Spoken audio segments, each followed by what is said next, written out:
Kalau dilihat dari hasil survei di sini ya, yaitu mendapatkan 33,57%, sedangkan Prabowo mendapatkan elektabilitas 31,25%. Jadi di sini selalu unggul ya.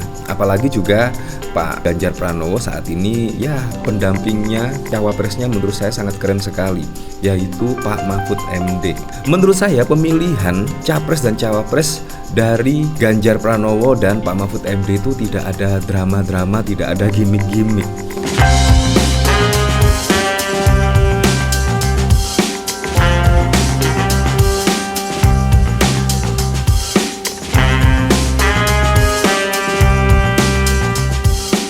Nah, di sini pasti kecolongan lagi ya.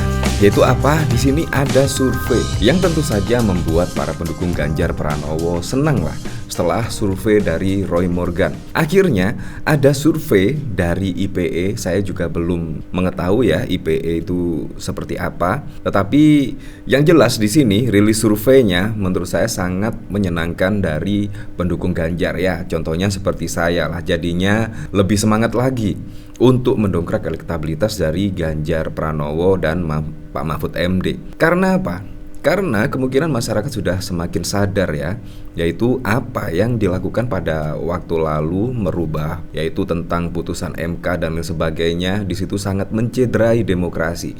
Dan akhirnya kemungkinan masyarakat akhirnya paham tentang apa yang dilakukan oleh Gibran, dan bahkan juga saat ini mendapatkan karpet merah menjadi cawapres dari Pak Prabowo Subianto. Memang menurut saya sangat lucu sekali ketika sebelum putusan MK pada waktu lalu itu terlihatlah, yaitu Ganjar dan Pak Prabowo Subianto elektabilitasnya itu bahkan juga ya saling beriringan, saling kejar-kejaran. Tetapi di mana setelah putusan MK dan dipilihlah Gibran sebagai cawapres dengan drama-drama politik, dengan dinamika politik putusan MK dan lain-lain, tiba-tiba elektabilitas Pak Prabowo Subianto bukannya turun setelah menjadikan cawapres Gibran Rakabuming Raka dengan fenomena MK yang pada waktu lalu sudah dinyatakan melanggar kode etik berat.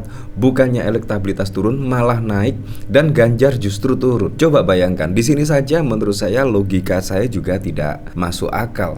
Menurut saya sih, dari fenomena-fenomena yang terjadi, bayangkan sebelum putusan MK, Ganjar dan Pak Prabowo Subianto di situ elektabilitasnya saling kejar-kejaran, tetapi setelah Pak Prabowo memilih Gibran dengan putusan MK yang sangat fenomenal sekali di situ, tiba-tiba elektabilitasnya naik dan Ganjar Pranowo turun. Di situ menurut saya juga tidak masuk akal. Nah, akhirnya di sini yaitu ya kemungkinan terjawab sudah lah. Di sini kemungkinan ada lembaga survei muncul, kemungkinan tidak terima dengan apa yang disampaikan oleh lembaga-lembaga survei lainnya. Kemungkinan di sini juga metodenya berbeda karena melihat kondisi perpolitikan saat ini. Di sini bahkan juga dikomentari oleh Narkosum, ada yang panik gara-gara elektabilitasnya kesalip Ganjar Mahfud.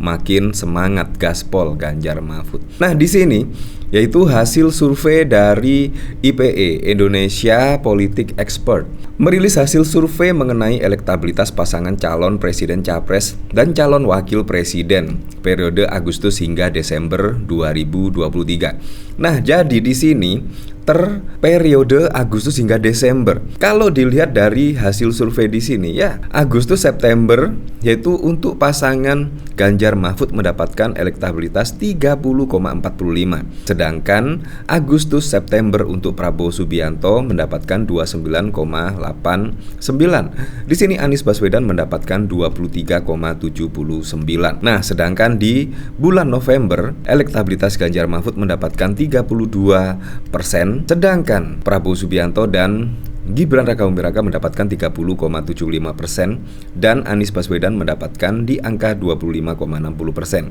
Dan sedangkan pada bulan Desember hari ini yaitu mendapatkan 33,57%, sedangkan Prabowo mendapatkan elektabilitas 31,25%. Sedangkan Anies Muhaimin 26,79%. Jadi di sini selalu unggul ya. Apalagi juga Pak Ganjar Pranowo saat ini ya pendampingnya, cawapresnya menurut saya sangat keren sekali, yaitu Pak Mahfud MD. Menurut saya pemilihan capres dan cawapres dari Ganjar Pranowo dan Pak Mahfud MD itu tidak ada drama-drama, tidak ada gimmick-gimmick. Di situ bahkan Ibu Megawati selaku Ketua Umum PDIP di situ memilih dari mayoritas pemilih. Ya, pada waktu lalu Ganjar Pranowo mayoritas cenderung memilih Ganjar Pranowo dan akhirnya dipilihlah Ganjar Pranowo. Padahal di situ juga ada Puan Maharani dan lain sebagainya, tokoh-tokoh yang bisa dijadikan capres. Tetapi Ibu Megawati memilih yang paling banyak bersuara, mayoritas memilih Ganjar, akhirnya juga dipilih Ganjar. Juga seperti itu Pak Mahfud MD. Pak Mahfud MD juga dipilih karena suara mayoritas memilih cawapres, yaitu Pak Mahfud MD. Akhirnya juga dipilihlah Pak Mahfud MD. Jadi menurut saya tidak ada gimmick-gimmick, tidak ada drama-drama tentang pemilihan capres dan cawapres oleh Ibu Megawati pada waktu lalu. Menurut saya di situ yang keren. Jadi Ibu Megawati ya walaupun sering diserang macem-macem, tetapi sangat menjaga demokrasi. Terbukti suara mayoritas akhirnya dipilihlah, yaitu Ganjar Pranowo dan Pak Mahfud MD. Beda dengan Pak Prabowo Gibran. Kalau Pak Prabowo kan ya ketua partai lah, otomatis kader-kadernya akan memilih Pak Prabowo Subianto. Dan Gibran di sini sebenarnya juga tidak masuk bursa cawapres dari Pak Prabowo Subianto ya. Di situ kalau tidak salah yang masuk bursa adalah Yusril Iza Mahendra, Erick Thohir, Airlangga Hartarto dan lain sebagainya. Tiba-tiba boom, setelah putusan MK langsung memilih Gibran.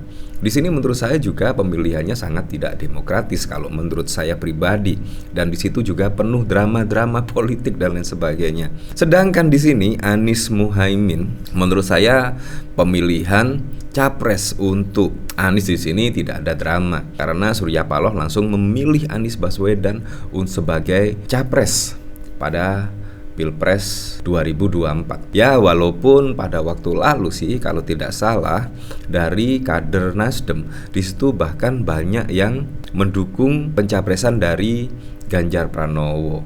Tetapi dipilihlah Anies. Kemungkinan Ganjar Pranowo adalah kader dari PDIP ya, kemungkinan tidak bisa dan akhirnya memilih Anies Baswedan. Dan di sini juga pemilihan cawapres di situ juga penuh lika-liku, drama-drama dan lain sebagainya, dan akhirnya pun dijatuhkan pilihannya kepada Muhaimin Iskandar, Ketua Umum PKB. Nah, menurut saya yang di sini tidak ada gimmick-gimmick politik, drama-drama politik, yaitu pencapresan Ganjar dan Pak Mahfud MD karena dari suara mayoritas.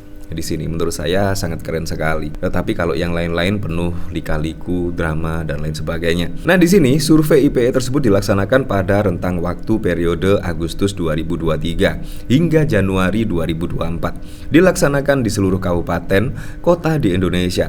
Teknik pengambilan sampel responden dilakukan dengan metode random purposive, mulai dari pemilihan kecamatan hingga responden di satuan KK, 5 KK per lokus desa tersampling. Ya, akhirnya kan membuat bahagialah walaupun hanya ya beberapa survei di sini memenangkan Ganjar dan Pak Mahfud MD. Ya, kita membuat semangat ya. Nah, dari sini bahkan juga komentar-komentarnya ya rata-rata dari pendukung Pak Prabowo Subianto. Kemungkinan semakin panik ya. Padahal juga masih satu survei loh di sini.